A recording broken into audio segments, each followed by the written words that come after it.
नमस्कार। नमस्कार बंधुओं और भगिनियों। आज हम लोग फिर से अपने पुराने सब्जेक्ट बायोसाइकोलॉजी के संबंध में और विस्तार से समझने की चेष्टा करेंगे। आज की चर्चा हम लोग सेल्स, जो हमारे बॉडी सेल्स हैं, फिर हमारा ब्रेन, हमारा स्पाइनल कॉर्ड और हाइपोथैलेमस, इसको लेकर हम लोग विस्तार से चर्चा करेंगे। अच्छा, तो सबसे पहले हम लोगों ने देखा है कि जो ये सब विषय है हमारा बायोसाइकोलॉजी, ये हमारे जीवन के तीनों अंगों, माने हमारे शरीर, मन और हमारी आध्यात्मिक चेतना, तीनों को ही समान रूप से प्रभावित करता है। तीनों से एक साथ समान रूप से जुड़ा हुआ है, बल्कि तीनों को इंटीग्रेट करने वाली ये विज्ञान है।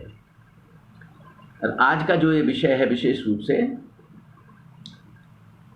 मूल रूप से श्री आनंद मूर्ति जी द्वारा दिए गए योगा साइकोलॉजी और बायोसाइकोलॉजी के संबंध में जो हमें ज्ञान प्राप्त हुआ है, तो आज के इस विषय में, चूँकि ये अधिकतर मेडिकल साइंस का विषय है और मैं मेडिकल साइंस का विद्यार्थी नहीं हूँ, तो आज के इस विषय में मैंने सबसे अधिक अपने एक बंधु डॉक्टर जितेंद्र सिंह, जो कि एक साधक भी हैं, योगा साइकोलॉजिस्ट भी हैं और प्रोफेशनली एक मेडिकल डॉक्टर हैं ऑस्ट्रेलिया में, उनने बायोसाइकोलॉजी को जिस ढंग से स्टडी किया एक मेडिकल स्टूडेंट की तरह से और एक योगा साइकोलॉजिस्ट के हिसाब से, बायोसाइकोलॉजिस्ट के हिसाब से, तो उनके द्वारा जो अध्ययन हुआ है इस विषय में, जो शोध हुई है, उस पर ही मैंने अपना ये आज का जो विषय है वो लिया है। उन पर ही आश्रित है, उन्हीं पर आधारित है। तो जब हम सबसे पहले सेल्स के संबंध में चर्चा करते हैं, तो हमारा शरीर जो है वो बेसिकली दो प्रकार के सेल्स से बना हुआ है। हमारा जो प्रोटोजोइक एंड मेटाजोइक सेल्स। सच्चाई ये है कि हमारे शरीर में ट्रिलियंस ऑफ सेल्स हैं और 200 वैरायटी के हैं। अब ये सब जो 200 वैरायटी, हमारे ऑर्गन्स, हमारे बोन्स, हमारे मसल्स, हमारे शरीर संरचना को बनाए रखते हैं, साथ में नर्वस सिस्टम।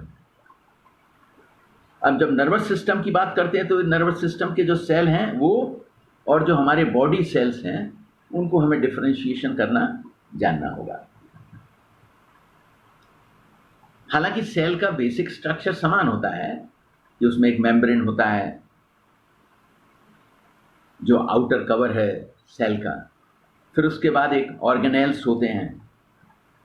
ऑर्गेनेल्स जो हैं वो सेल के अंदर में होते हैं, उसका एक न्यूक्लियस होता है, और जो सेल फंक्शन को परफॉर्म करने वाला चीज़ है वो है ऑर्गेनेल्स। तो चाहे बॉडी सेल हो या नर्वस सिस्टम, नर्व सेल्स हों, इस दृष्टि से एक होते हैं, लेकिन उनमें मूलभूत भेद होता है उनके स्ट्रक्चर में। जैसे प्राइमरीली हम जब सेल्स के बारे में बातचीत करते हैं तो 3 तरह की चीज़ों के बारे में बात करते हैं। एक सेल का स्ट्रक्चर है, सेल का फंक्शन है और सेल का रिप्लिकेशन है।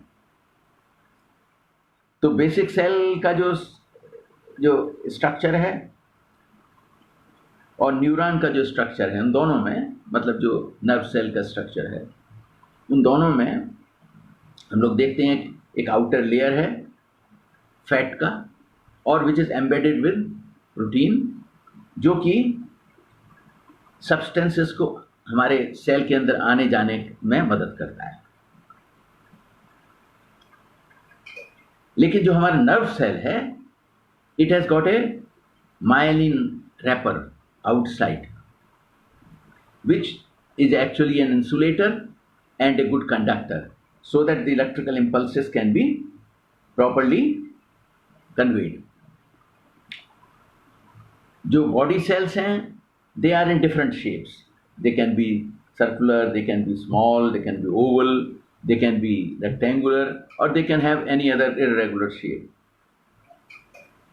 Nerve cells have a different structure. They have got a star structure.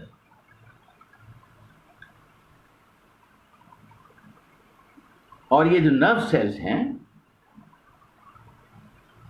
इनका प्राइमरी पार्ट, इनका एक पार्ट होता है डेंड्राइट, जो कि आउटसाइड इनकी बॉडी से जो शॉर्ट फिलामेंट्स निकलते हैं, which receive information from other sales. तो इनका एक स्ट्रक्चर अलग तरह का है. डेंड्राइट्स जो हैं, they receive signals from other neurons, other nerve cells, and then the information from the cell, nerve cell, is taken away by the axons. Nerve cells communicate with other cells in their vicinity or at a distance, whereas the skin cells or the body cells are in itself complete, and they behave as a independent unit, all in itself.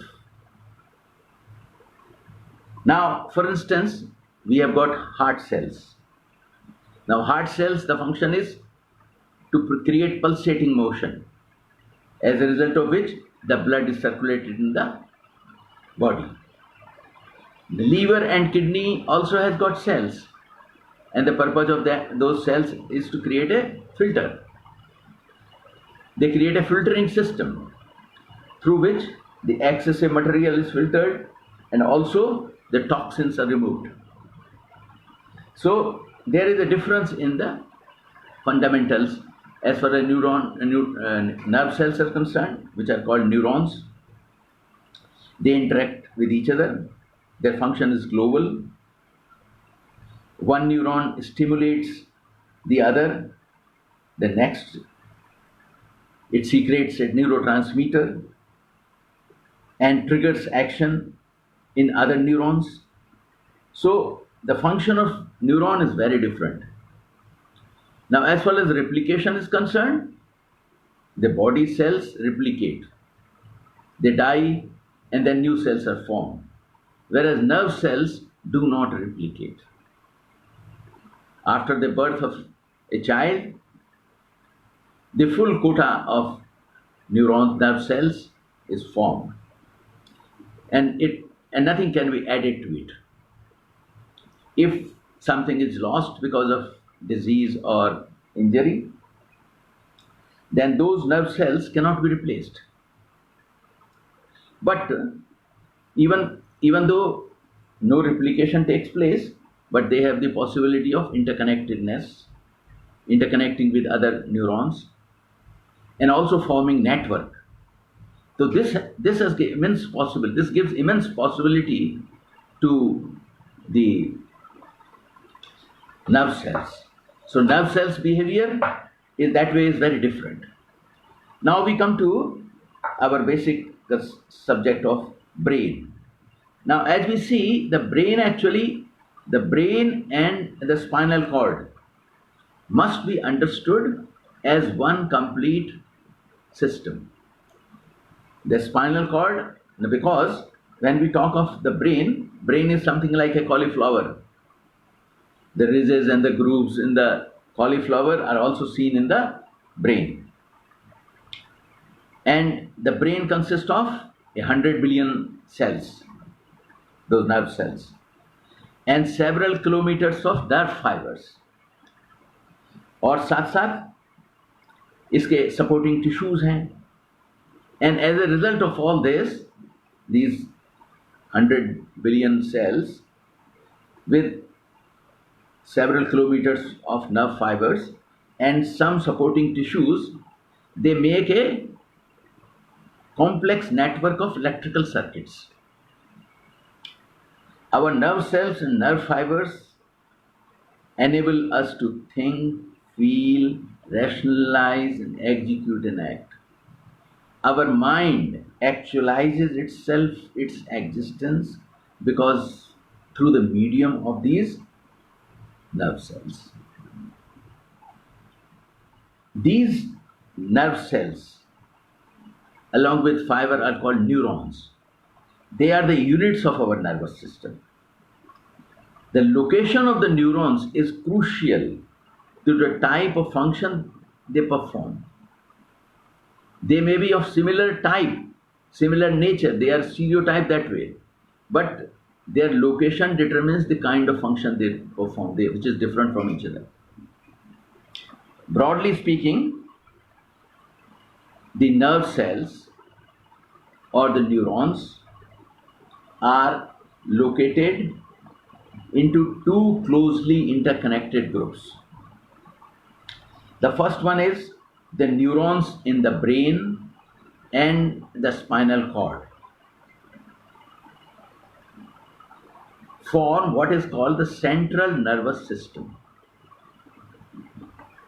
The central nervous system actually is the combination of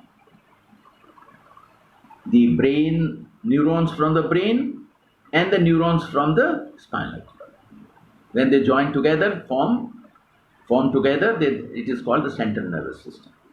And now, when the neurons that come out of the brain and the spinal cord and link the central nervous system to the rest of the body, the entire body, all parts of the body, they constitute the peripheral nervous system. Now, if we have to, this is how we understand the whole functioning of the brain. Now, with these two functions, with these two systems, they may appear to be separate, but the neurons are put together in different locations and perform different functions. The peripheral nervous system, उसके अंदर somatic nerves भी होती हैं, जिसके अंदर sensory and motor neurons होते हैं. Now, it also has sympathetic nerves which activate, and it has also got the parasympathetic nerves which deactivate. Now, activate means activating the activity like stress, so causing fight, flight and freeze responses. And when it deactivates through parasympathetic nerves, it results in the calming effect. मन जो है शांत हो जाता है. उसी तरह से जैसे हमने देखा कि हमारा जो पेरिफेरल नर्वस सिस्टम है, उसी तरह से हमारे सेंट्रल नर्वस सिस्टम में भी ये सब चीजें हैं और वो डिफरेंट फंक्शंस परफॉर्म करती हैं. But in spite of the diversity in the groupings, they act as one integral unit. एक इंटीग्रल यूनिट की तरह इनका फंक्शन है. The network of neurons in our nervous system is immensely complex, और वो billions of nerve cells को involve कर रहा है. एक न्यूरॉन 50,000 दूसरे न्यूरॉन्स के साथ कनेक्टेड होता है, about the same. The complexity of the network is brought about by the great migration of the nerve cells in the nervous system in the developing fetus. जब बच्चा माँ के गर्भ में विकसित हो रहा है, तो जब ब्रेन के सेल्स बन रहे हैं, तो जब छठे सप्ताह में ब्रेन सेल्स बनना शुरू हो जाते हैं. और हम देखते हैं कि ये ब्रेन सेल्स जिस जगह बनते हैं वो वहाँ नहीं रहते हैं, वहाँ से कहीं इधर उधर चले जाते हैं. बट अल्टीमेटली उनको वापस ब्रेन सेल्स को अपनी स्पेसिफिक जगह पे आना होगा, और इस दौरान उनके अंदर बहुत मल्टीप्लिकेशन होता है, बहुत माइग्रेशन होता है, एंड देन वो एक लॉन्ग फाइबर्स भी अपना छोड़ते हैं जो कि दूसरे सेल्स न्यूरॉन्स को टारगेट सेल्स को कनेक्ट करता है. By the time human baby is born, the full complement of neurons, nerve cells is complete. We cannot add anything thereafter. इसलिए बच्चा जब जन्म ले लिया है तो माँ के गर्भ में जो कुछ भी हमें करना है वो हम कर सकते हैं। माँ के गर्भ में माँ को अच्छा खाना पीना मिले, माँ को अच्छा वातावरण मिले, माँ को एक खुशहाल वातावरण मिले, एक आनंद से भरा हुआ वातावरण मिले, एक स्पिरिचुअल वातावरण मिले, प्योर वातावरण मिले, नॉट नेगेटिव आइडियाज़ का वातावरण बल्कि प्योर आइडियाज़ का वातावरण उसको मिले, तो बच्चे के अंदर वो सब चीज़ें इम्बाइब होती हैं। ये बहुत ज़रूरी है।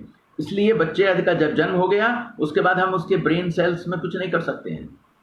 हाँ, ये बात ज़रूर है कि उसके ब्रेन सेल्स को नहीं बढ़ाया जा सकता, लेकिन उनकी interconnectedness with other brain cells and the networking with the neurons in the brain, उसकी इमेंस पॉसिबिलिटीज़ हैं। ये ख़त्म नहीं हो गई चीज़ वहाँ, और ये जन्म के साथ और जन्म के बाद में भी होता रहता है। और इस दौरान क्या होता है कि हमारे न्यूरॉन्स, हमारे नर्व सेल्स जो हैं दूसरे न्यूरॉन्स के साथ कांटेक्ट करते हैं अपने विसिनिटी में और अपने डिस्टेंस जो दूर में भी हैं। इस तरह से जो 100 बिलियन न्यूरॉन्स हैं वो एक दूसरे के साथ नर्वस सिस्टम को एक नया, एक बहुत ही कॉम्प्लेक्स और सेंसिटिव सिस्टम नेटवर्क बना देते हैं। Now to humankind, to mankind, इससे अधिक कॉम्प्लेक्स नेटवर्क और सेंसिटिव नेटवर्क हमारे ज्ञान के क्षेत्र में नहीं आता है। हम लोग नहीं जानते हैं इससे अधिक कॉम्प्लेक्स कोई नर्व सिस्टम हो सकता है। Nerve cells are indispensable for our survival. All of them have fundamentally similar structure. All nerves have similar structure. They produce similar electrical impulses. But ऐसा लगता है कि एक सा स्ट्रक्चर है, एक से इम्पल्सेस भेजते हैं तो उनके अंदर इनफ्लेक्सिबिलिटी आ गई। नहीं, ऐसा नहीं है कि वो प्री प्रोग्राम्ड हैं, इनफ्लेक्सिबल हैं या अनमॉडिफाइबल हैं। ऐसी बात नहीं। On the contrary, our brain, our nervous system is very flexible, both structurally and functionally. हालांकि ये जो नर्व सेल्स हैं स्टीरियोटाइप्ड हैं, लेकिन उनका इंटरकनेक्शंस जो हैं वो हमारे पूरे जीवन भर उनको मॉडिफाई किया जा सकता है। Even though they produce similar electrical impulses, they are neurotransmitters or the chemicals that they secrete, the hormones they secrete are not only numerous but also variable. तो उनमें बहुत संभावना हमारे न्यूरोट्रांसमीटर्स के कारण है, और ये न्यूरोट्रांसमीटर्स हैं केमिकल्स जो कि हमारे नर्व सेल्स और नर्व फाइबर्स के एंडिंग्स में प्रोड्यूस होते हैं। The modifiability of neural circuits, neural network, with the diversity of neurotransmitters provide our nervous system with an enormous capacity to form new memories, learn new skills, forget unwanted memories or irrelevant information. इसलिए हमें ये कभी सोचने की जरूरत नहीं है कि हमारे जीवन में किसी कारण से ऐसी स्थिति अगर आ जाए तो ऐसा सोचने की कभी भी ज़रूरत नहीं है कि हमारा जीवन यूजलेस हो गया है, क्योंकि हमारे जो नर्व सेल्स हैं उनके अंदर इनहेरेंट इतना प्रोविज़न है कि हम अपनी इच्छा शक्ति के हिसाब से उनको बदल सकते हैं।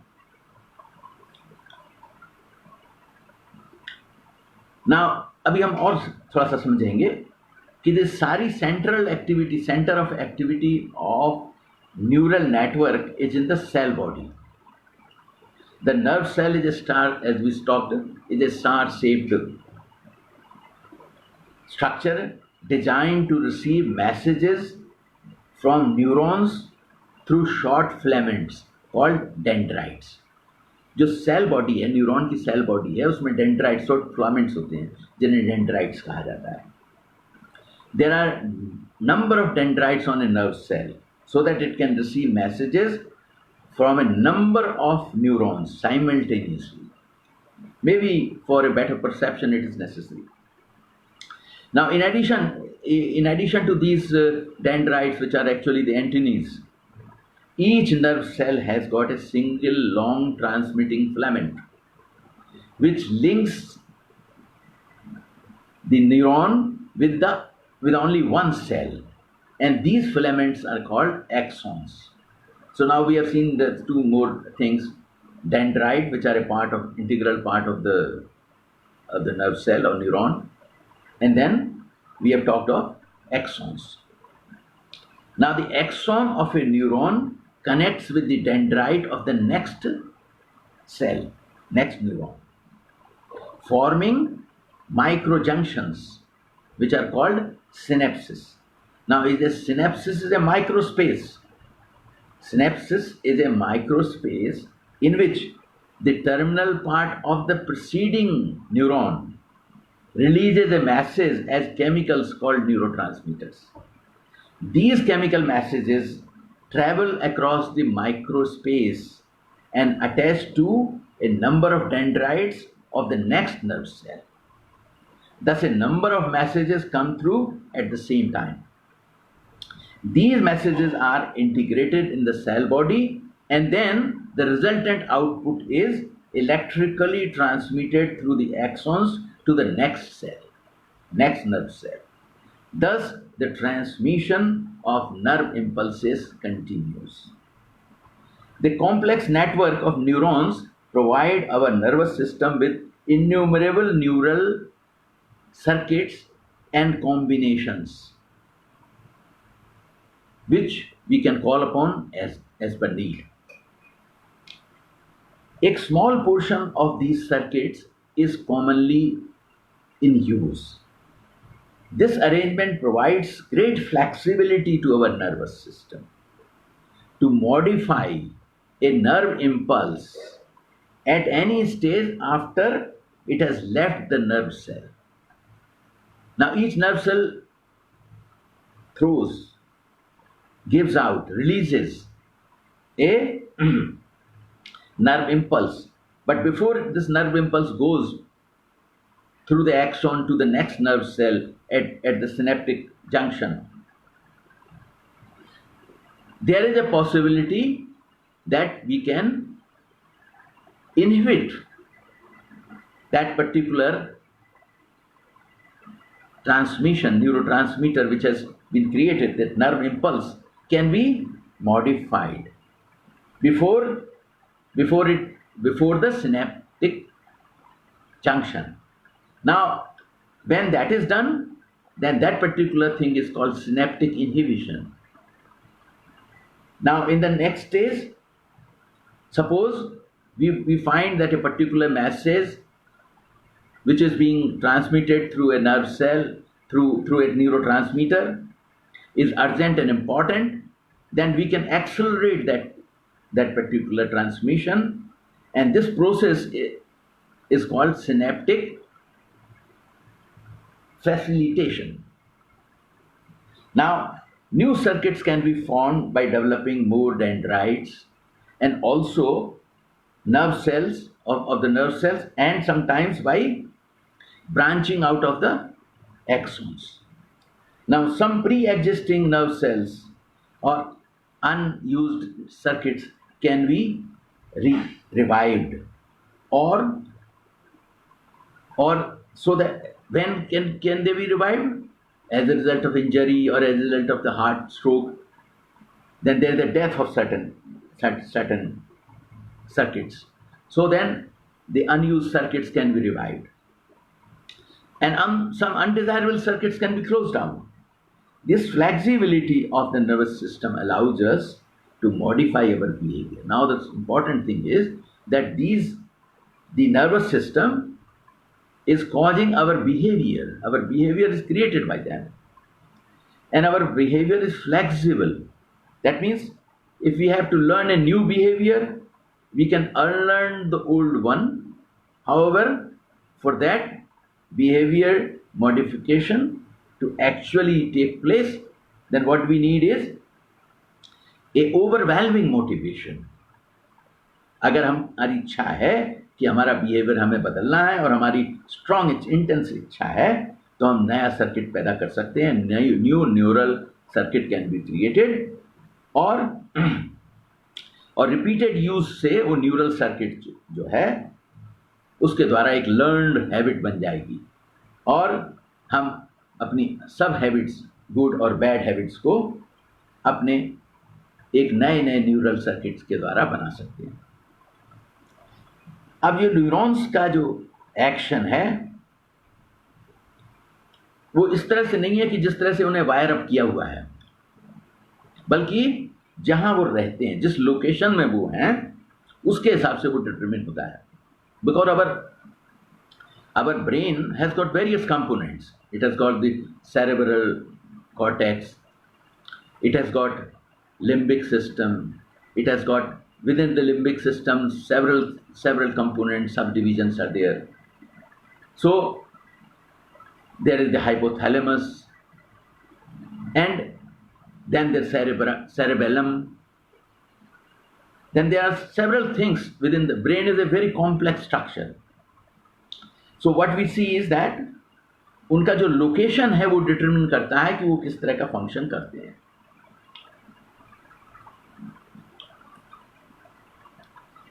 अभी तक के ज्ञान के अनुसार मेडिकल साइंस ने अपने शोधों के माध्यम से लगभग 60 न्यूरोट्रांसमीटर्स को आइडेंटिफाई किया है। कुछ दिन पहले तक वो 40 थे, हर साल वो संख्या बढ़ती जा रही है। आज वो संख्या 60 के बराबर है। और ये जो न्यूरोट्रांसमीटर्स हैं ये हमारे मन के अंदर अलग अलग अभिव्यक्तियां लाते हैं। थोड़ा सा इनको समझने के लिए हल्का सा डाइवर्शन करके एक जानकारी के रूप में बताना चाहता हूं मैं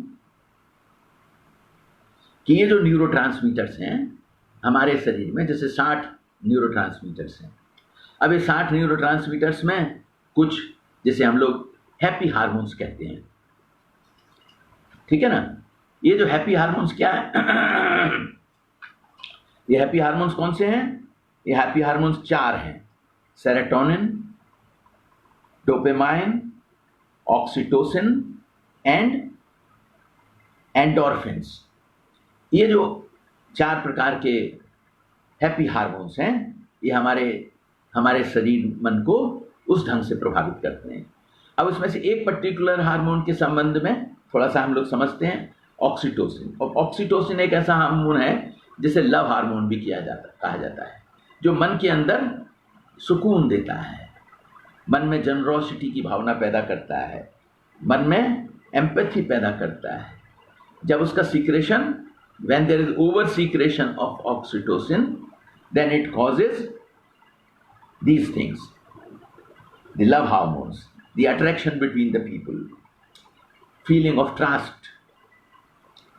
Now अगर यही सिचुएशन अंडर सीक्रेशन हो जाए, इसी ऑक्सीटोसिन का अगर अंडर सीक्रेशन हो जाए, oxytocin is actually released by the hypothalamus, but actually it is secreted from the posterior of the pineal gland, pituitary gland.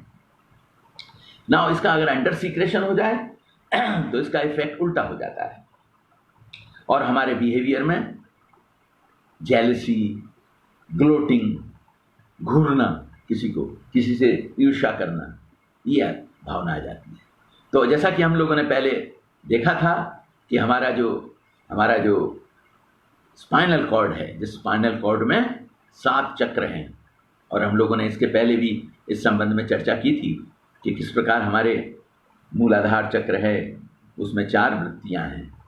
वो वृत्तियां क्या हैं? हमारी मनोभावनाएं हैं जो अभिव्यक्त होती हैं, जिन्हें हम लोग वृत्तियां कहते हैं। वो 4 वृत्तियां हैं: धर्म, अर्थ, काम, मोक्ष। उसी प्रकार हमारा जो स्वादिष्ठान चक्र है उसमें 6 वृत्तियां हैं। वो 6 वृत्तियां क्या हैं? अवज्ञा, मूर्छा मन लैक ऑफ कॉमन सेंस, अविश्वास, सर्वनाश, प्रश्रय मन इंटेलिजेंस, फिर क्रूरता। इसके बाद मणिपुर में 10 वृत्तियां हैं। मणिपुर की 10 वृत्तियां: लज्जा, पिशुनता माने सैडिस्टिक टेंडेंसी, ईर्षा, सुषुप्ति माने नींद आना, माने अनकॉन्शियस होना, फिर विषाद, काशाय, फिर घृणा, तृष्णा, मोह और भय। उसी प्रकार अब हम अनाहत चक्र पर आ जाएं तो उसमें 12 वृत्तियां हैं। आशा, चिंता, चेष्टा, ममता, दंभ, विवेक, विकलता, अहंकार, लोलता, कपटता, वितर्क माने आर्गुमेंटेटिवनेस, एंड अनुताप माने रिपेंटेंस। फिर विशुद्ध चक्र है, उसमें 16 वृत्तियां हैं, जिसमें 7 सुर सप्तक हैं। षडज है, ऋषभ है, गांधार है, मध्यम है, पंचम है, दैवत है और निषाद है। उसके बाद ओम, हूम, फट, बहुसठ, बसठ, नमः, स्वाहा, विष, अमृत। फिर आज्ञा चक्र है, उसमें 2 वृत्तियां हैं। अपरा माने leading to the world, to the material world, and परा leading to the spiritual world, leading to the super conscious state. और ये जो सहस्रार चक्र है वो इन 50 वृत्तियों का अल्टीमेटली 1000 वृत्तियों का में रूपांतरण हो जाता है और इसका नियंत्रक बिंदु है। तो हम लोगों ने देखा कि ये जो वृत्तियां हैं ये मूल रूप से हमारी जो प्राइमरी एंडोक्रीन ग्लैंड्स हैं, pineal and pituitary and hypothalamus, इनके द्वारा ही कंट्रोल होते हैं। इनके सीक्रेशन से ही हमारी नीचे की सारी ग्रंथियों का सीक्रेशन कंट्रोल होता है। तो पिनियल, पिट्यूटरी प्राइमरी ग्लैंड्स हैं और इनके द्वारा ही वो हार्मोन्स सीक्रेट होते हैं, जिन्हें हम न्यूरोट्रांसमीटर्स भी कहते हैं। न्यूरोट्रांसमीटर्स भी केमिकल्स ही हैं। अच्छा, human behaviour has got tremendous flexibility, और ये ह्यूमन बिहेवियर जो है can be learned also, that we have seen कि human behaviour is not a permanent thing. If we want to change our behaviour we can do so, and our nervous system helps us in doing so. The new behavioral changes create a new balance of activity in the neural circuits, and as a result, modification occurs in the synaptic connections, and neurotransmitters secreted from the glands have to accommodate the new impulse and new circumstances. तो अगर नया behaviour हमें develop करना है तो उसके लिए ये सब चेंजेस हमारे बॉडी में आवश्यक रूप से होने जरूरी हो जाते हैं, और वैसा हम लोग अपनी इच्छा शक्ति से कर सकते हैं। इन मॉडिफिकेशंस के साथ में जब ये मॉडिफिकेशन परमानेंट हो जाते हैं तब हमारा एक नया बिहेवियर हमारी पर्सनैलिटी में आ जाता है। हमारी personality develops, takes care of that new behaviour.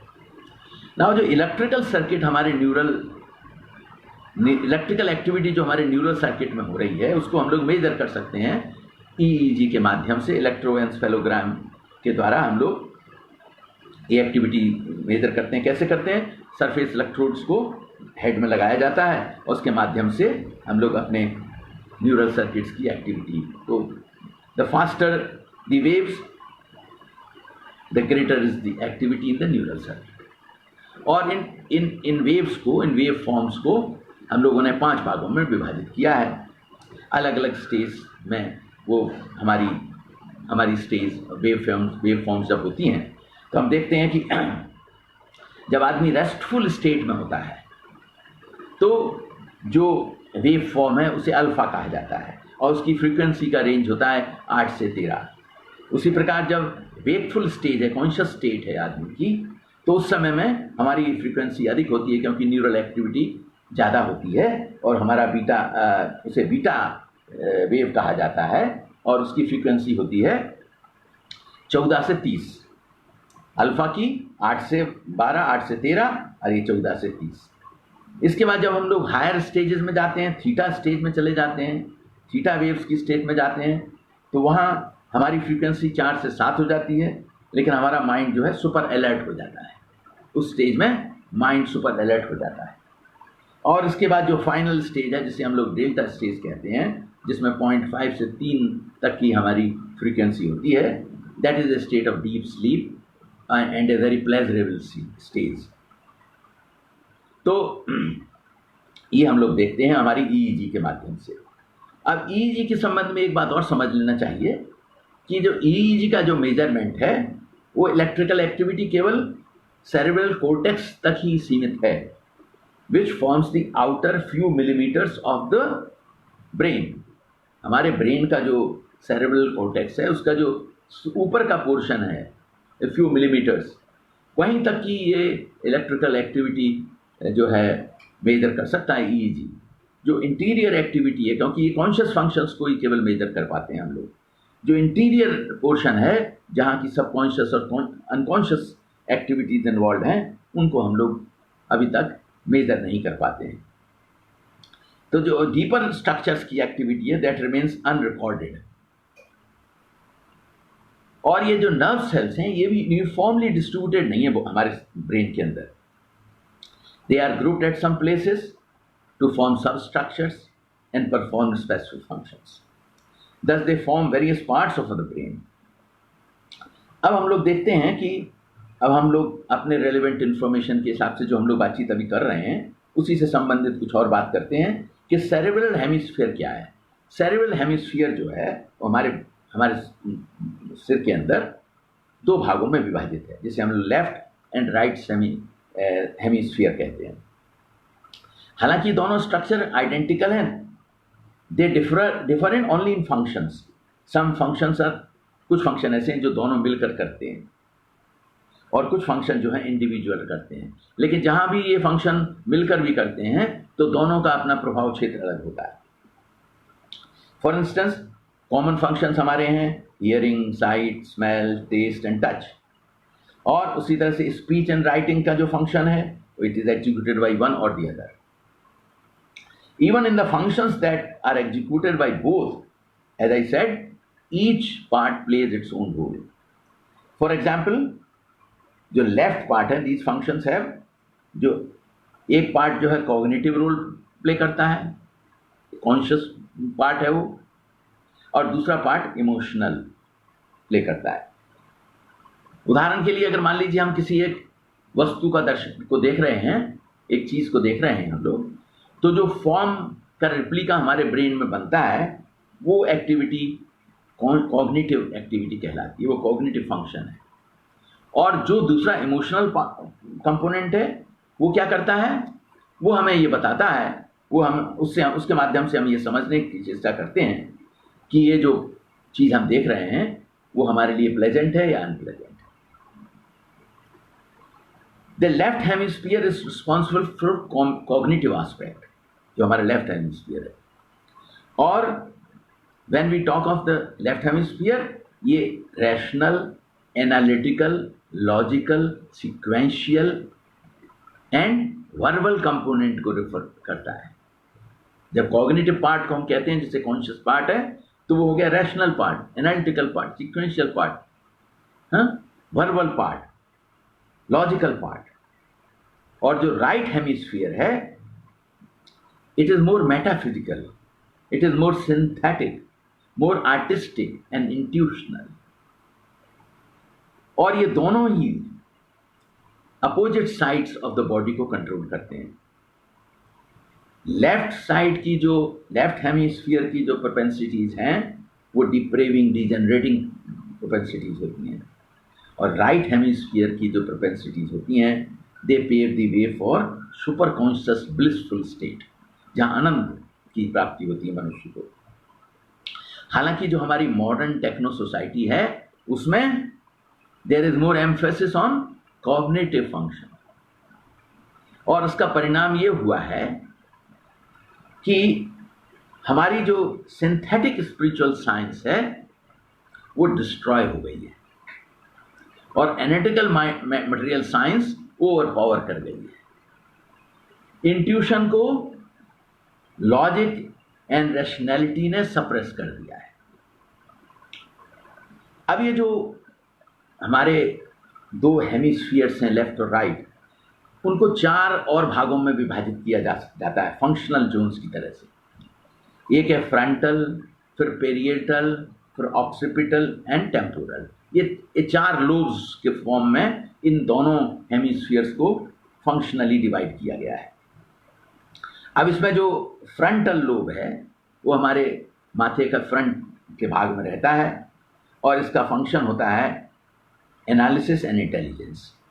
Rational analysis करता है और इंटेलिजेंस, ये कॉन्शियस इंटेलिजेंस है। फिर ऑक्सीपिटल, इसके अपोजिट एकदम पीछे की तरफ, हमारे माथे के पीछे की तरफ ऑक्सीपिटल लोब है, और इसका फंक्शन जो है ये हमारी विजन को कंट्रोल करता है। फिर पेरिएटल, हमारे कान के ऊपर में पेरिएटल लोब्स की सिचुएशन है, और ये जो है हमारे स्किन, मसल और टिश्यूज, मसल्स और जॉइंट्स के जो परसेप्शंस हैं, सेंसरी परसेप्शंस हैं, उनके लिए रिस्पॉन्सिबल है। हमारे स्किन, जॉइंट्स एंड मसल्स के जो सेंसरी परसेप्शंस हैं वो इसके द्वारा, पेरिएटल लोब्स के द्वारा कंट्रोल होते हैं, और ये मोटर रिस्पॉन्स को भी नियंत्रित करता है। अब हम आते हैं टेम्पोरल लोब्स। टेम्पोरल लोब्स का सिचुएशन हमारी आई बॉल्स के पीछे में है, हमारे टेम्पल ऑफ द स्कल के आई बॉल्स के पीछे में इसका स्थान है, और इसका स्पेशल मेंशन करना जरूरी है। इसका प्राइमरी फंक्शन टेस्ट और स्मेल को एग्जीक्यूट करना है, ये ठीक है, लेकिन they also have subtle functions like they help in the formation and retrieval of memory को याद करा देना और नई मेमोरी बनाना, ये दोनों काम ये हमारा टेम्पोरल लोब करता है। इसके बाद जो लिम्बिक सिस्टम में इमोशंस का एक्सप्रेशन के लिए रिस्पॉन्सिबल है, like fear, anger, pain and pleasure, ये लिम्बिक सिस्टम से आता है। They also play a important role in manifestation of certain personality traits. तो ये जो हमारा टेम्पोरल लोब है, ये special personality traits like moralistic tendency, religious tendencies को भी कंट्रोल करता है।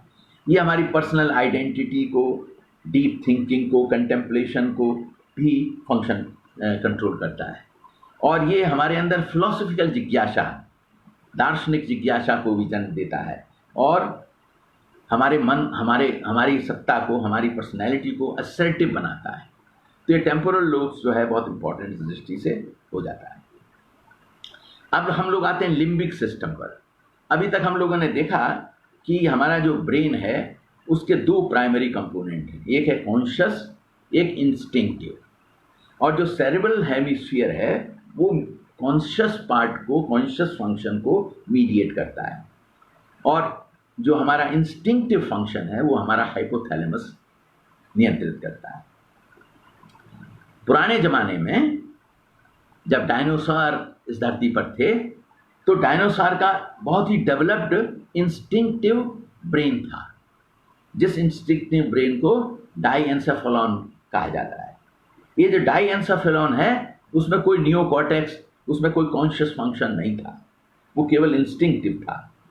जैसे जैसे इवोल्यूशन आगे बढ़ा है तो हमारा ये न्यू कॉर्टेक्स डेवलप हुआ है, मोर प्रोमिनेंट हुआ है।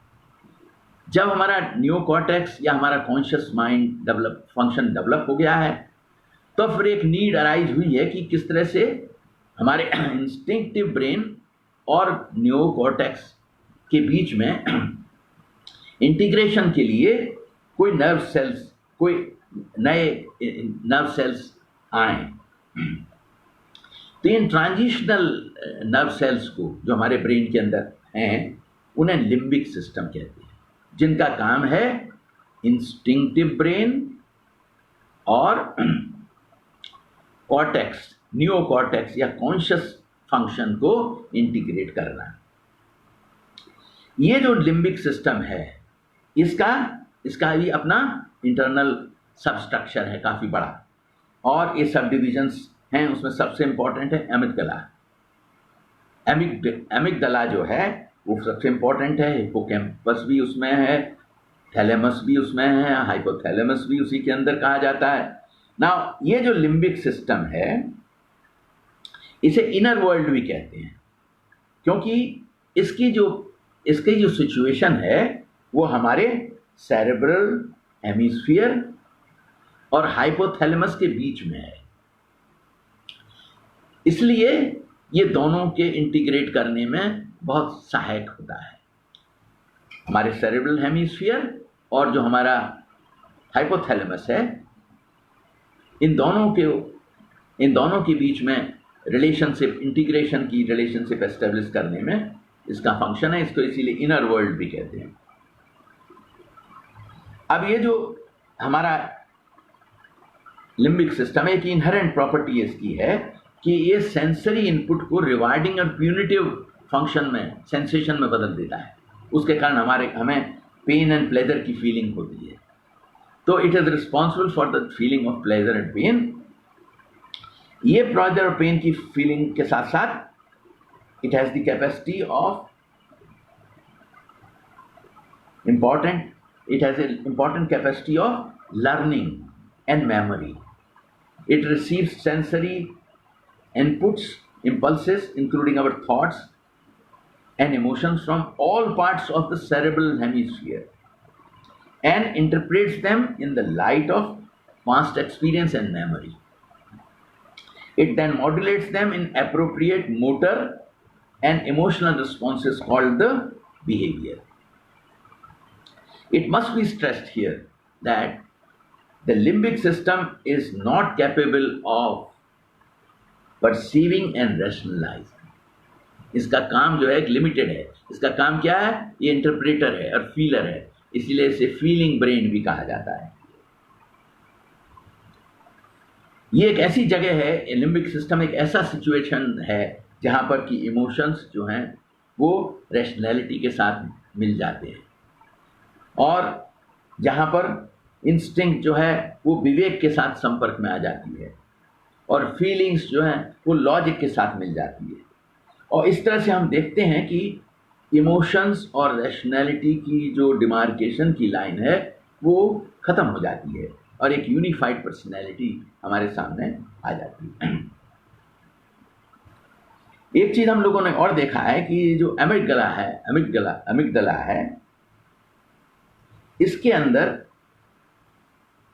इसके एक्टिवेशन से एंजाइटी का इफेक्ट, जिसे एंजियोजेनिक इफेक्ट कहते हैं, एंजियोजेनिक इफेक्ट कहते हैं, जब इसका एक्टिवेशन हो जाता है। अब जब इनएक्टिवेट हो जाती है अमिगडाला, तब हमारे अंदर एंजियोलिटिक इफेक्ट आ जाता है, मतलब सप्रेशन हो जाता है एंजाइटी का। एक एंजाइटी को बढ़ा देता है, एक एंजाइटी को सप्रेस कर देता है, एक्टिवेशन और इनएक्टिवेशन की सिचुएशन में। और इसी अमिगडाला से 4 प्रकार के मुख्य हार्मोन्स का सीक्रेशन होता है, जिसमें है dopamine and serotonin and epinephrine. ये 2 नेगेटिव हैं, जिसे हम लोग एंजाइटी बढ़ाने वाले हार्मोन्स कहते हैं, और 2 कामिंग हार्मोन्स हैं, लाइक डोपामाइन एंड सेरोटोनिन। तो हम लोगों ने इस तरह देखा कि अब ये limbic system. Now we come to the hypothalamus. ये जो हाइपोथैलेमस है, it is a midline singular structure of the brain behind the nose bridge. It's situated, इसका सिचुएशन है। और ये हमारे इमोशंस को after they have been evaluated by the limbic system, ये हाइपोथैलेमस उसको ट्रांसलेट कर देता है बॉडीली रिस्पॉन्सेस में। मॉडर्न साइकोलॉजिस्ट रिकॉग्नाइज करते हैं 4-5 प्रकार के इमोशंस को, like happiness, sadness, anger, fear and disgust. ये इमोशंस जो हैं बॉडी में फिजियोलॉजिकल चेंजेस क्रिएट करते हैं, जैसे हार्ट बीट का बढ़ना, कम होना, ब्रीदिंग, डिस्गस्टिंग, डाइजेशन का कम तेज होना, कमज़ोर होना। ये जो सपोर्ट है ये हाइपोथैलेमस से प्रोवाइड होता है, and this support is provided through sympathetic nerves. It brings about the necessary physiological changes. Sympathetic nerve से फिजियोलॉजिकल चेंज हो जाते हैं। और जब ये काम हो गया, मतलब जब वो एंजाइटी का या दूसरा जो सिचुएशन, इमोशनल सिचुएशन जो है वो ख़त्म हो गई, इवेंट ख़त्म हो गया, तब क्या करता है, और इनवॉलंटरी सर्ज अर्ज भी वो सबसाइड हो गई है, तो क्या करता है hypothalamus with the help of parasympathetic nerve normal stage को एस्टेब्लिश कर लेता है, जिसे होमोस्टैसिस कहते हैं। होम्योस्टैसिस में अपनी नॉर्मल स्टेज जो थी उसमें हमारी फिजियोलॉजिकल कंडीशन आ जाती है। इसलिए हाइपोथैलेमस एक प्रकार का, इसमें कॉन्ट्रास्ट और कॉन्ट्रडिक्शंस हैं, जैसा कि हमारी दुनिया कॉन्ट्रास्ट से भरी हुई है। And it translates emotions into physiological responses and also exercises restaurant on them. It allows variability in our behavior, at the same time ability to limit them. Neural as well as hormonal mechanisms are involved. Neural, that means electrical impulse. At the same time, neurotransmitters, hormonal impact. So both neural as well as hormonal mechanism hypothalamus के functions के अंदर आता है। अब हम लोगों ने अपने सब्जेक्ट में जो ब्रेन हाइपोथैलेमस सेल्स के संबंध में जाना, अब इसका अल्टीमेट पर्पस क्या है? अल्टीमेट पर्पस ये है कि हमारा जो माइंड है और जो माइंड का आधार ब्रेन है, इस ब्रेन के अंदर जो स्वाभाविक रूप से जो प्रक्रियाएं हो रही हैं उनमें अनंत संभावनाओं का केंद्र है। वो अनंत संभावनाएं किस रूप में ले जाती हैं हमें? वो अनंत संभावनाएं हमारे जीवन को आनंद से भर देती हैं। वो अनंत संभावनाएं हमारे जीवन को आनंद से भर देने की काबिलियत रखती हैं। तो वो कैसे संभव है? वो संभव है जब हम अपने मन को ध्यान के माध्यम से, ध्यान योग के माध्यम से, साधना मार्ग में अनुशीलन करते हुए और अपने चक्रों को जागृत करके, उन चक्रों को जागृत करके उनको शुद्ध और पवित्र करके हमारी अपनी कुंडलिनी शक्ति जो मूलाधार चक्र में बैठी हुई है उसको विशेष प्रक्रिया द्वारा, साधना की प्रक्रिया के द्वारा हमारी उस कुंडलिनी शक्ति को जागृत करके इन जागृत और पवित्र चक्रों के माध्यम से उसे ऊर्ध्वगामी करके ऊपर लेकर आज्ञा चक्र तक ले आए, पहले अनाहत चक्र तक ले आए तो आनंद से भर जाएगा जीवन, प्यार से भर जाएगा जीवन। जब आज्ञा चक्र में आ जाएगा तो ज्ञान से भर जाएगा, ब्लिसफुल हो जाएगा। और अंततः यही हमारा जो कुंडलिनी शक्ति है, जब आज्ञा चक्र से उठकर सहस्रार चक्र में आ जाएगा तब ये अपने जीवन के लक्ष्य को पालेगा, हमारा जीवन सार्थक हो जाएगा। That is the only purpose of being born as a human being. इस दुनिया में मनुष्य रूप में हमारा जन्म केवल इसी आध्यात्मिक ज्ञान को प्राप्त करने के लिए हुआ है। हमें अपनी कुंडलिनी शक्ति को जागृत करके सहस्रार में के साथ मिला देना है। और जब हम ध्यान के द्वारा एकाग्र मन के माध्यम से अपने चक्रों को शुद्ध करके और धीरे धीरे प्रयास करते हुए when we are able to strike at the pineal gland, then we achieve the highest in human evolution. We achieve the purpose of our existence. That is the goal of human life. हमारे जीवन का यही एकमात्र परम उद्देश्य है। इसीलिए इस दुनिया में आए हैं, इसीलिए मनुष्य का शरीर मिला है। इस जीवन में केवल मनुष्य ही है जिसके अंदर ये संभावना है कि उस चरम लक्ष्य को पा सकता है। मैं आप सब लोगों से प्रार्थना करता हूँ और आशा करता हूँ कि आप सब लोग इस बायोसाइकोलॉजी के ज्ञान को समझकर अपने जीवन में आध्यात्मिक अनुशीलन की चेष्टा करेंगे। धन्यवाद। नमस्कार।